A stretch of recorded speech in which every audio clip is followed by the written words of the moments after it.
జనసేన క్రియాశీలక సభ్యత్వ నమోదు కార్యక్రమంలో ఉండి నియోజకవర్గం ముందుంటుందని ఉమ్మడి పశ్చిమ గోదావరి జిల్లా గ్రంథాలయ సంస్థ చైర్మన్ జనసేన ఉండి ఇన్ఛార్జ్ జుత్తుగ నాగరాజ్ అన్నారు. ఉండి వ్యవసాయ మార్కెట్ కమిటీ ఆవరణలో నిర్వహించిన జనసేన క్రియాశీలక సభ్యత్వ నమోదు కార్యక్రమంలో క్షత్రియ కార్పొరేషన్ చైర్మన్ సూర్యనారాయణ రాజు, మాజీ డీసీసీబీ అధ్యక్షులు ముత్యాల రత్నం పాల్గొన్నారు.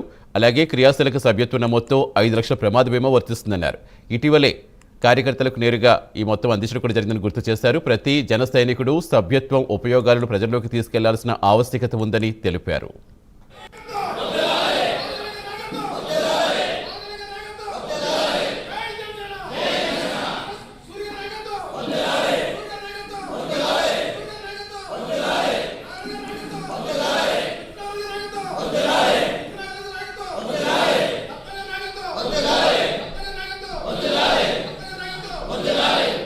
ఉండి నియోజకవర్గంలో మన ఉండి ఏఎంసీలో జనసేన పార్టీ క్రియాశీలక సభ్యత్వాల కొరకు మరి జనసేన పార్టీ నాయకులు అందరితో కలిసి ఈరోజు ఆత్మీయ సమావేశం ఏర్పాటు చేసి ఏదైతే రాష్ట్ర జనసేన పార్టీ అధ్యక్షులు, రాష్ట్ర ఉప ముఖ్యమంత్రి వర్యులు శ్రీ కొణిదెల పవన్ కళ్యాణ్ గారి ఆదేశానుసారం ఈ నెల 26 నుండి క్రియాశీల సభ్యత్వాలు నమోదు కొరకు మరి మొన్న శివరాత్రి రోజున మా ఉప ముఖ్యమంత్రి వర్యులు శ్రీ కొణిదెల పవన్ కళ్యాణ్ గారు ముందుగా ఆయన 2 కోట్ల రూపాయలు క్రియాశీల సభ్యత్వం తీసుకుని మరి మిగతా వాలంటీర్లందరినీ కూడా ఈ నెల 22వ తారీఖు అంటే ఈరోజు మధ్యాహ్నం మన సాయంకాలం 4 గంటలకల్లా ఈ యొక్క క్రియా వాలంటీర్ల పేర్లు, సభ్యత్వాలు నమోదు ఇవన్నీ కూడా ఆఫీసుకు పంపించాలని మరి జిల్లా పార్టీ అధ్యక్షులు శ్రీ కొటికలపూడి గోవిందబాబు గారు ఆదేశించడం జరిగింది. ఏదైతే మరి గత సంవత్సరంలో మన క్రియాశీలక సభ్యత్వాల్లో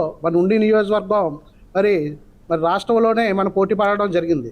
మన ఉమ్మడి పశ్చిమ గోదావరి జిల్లాలో చూసుకుంటే మరి మనం 6వ స్థానంలోనే ఉన్నాం మొత్తం 16 నియోజకవర్గాల్లో కూడా. మరి దానికి అనుగుణంగా గతంలో మనం 13,700 చిలుకు సభ్యత్వాలు చేయడం జరిగింది. దానికి అనుగుణంగా అప్పుడు మనకి నియోజకవర్గానికి 50 మంది వాలంటీర్లు చొప్పున అప్పుడు మనకి ఇవ్వడం జరిగింది. ఏదైతే 5 నాయకులు పిలుపు మేరకు ఉద్యమ స్ఫూర్తితో పార్టీ సభ్యత్వ కార్యక్రమాన్ని నమోదు చేయించవలసిందిగా పిలుపునిచ్చారు. మరి గతంలో 500 రూపాయలు ఉన్న సభ్యత్వాన్ని 400 రూపాయలకు తగ్గిస్తూ ఏదైతే ఆర్థిక అభివృద్ధి, ఆర్థిక చేదోడు, మన కార్యకర్తగా ఎవరైనా ప్రమాదవశాత్తు ఏదన్నా జరిగితే వారి కుటుంబాన్ని, వాళ్ళ పిల్లల్ని ఆదుకునే ఉద్దేశంతో మరి 5 లక్షల రూపాయలు ఇన్సూరెన్సు కవరేజ్ ఉంది. మరి ఇవాళ వరకు కూడా ఏ కార్యకర్త నష్టపోయినా ఆ కార్యకర్త ఇంటికి స్వయంగా స్థానిక నాయకులు కానీ, మంత్రులు కానీ, మరి పెద్దలందరూ కూడా తీసుకెళ్ళి అందజేయడం జరుగుతుంది. మరి అటువంటి విషయాన్ని మీరు ప్రజల్లోకి తీసుకెళ్ళి సభ్యత్వాన్ని చేర్పించవలసిన బాధ్యత ఉంది.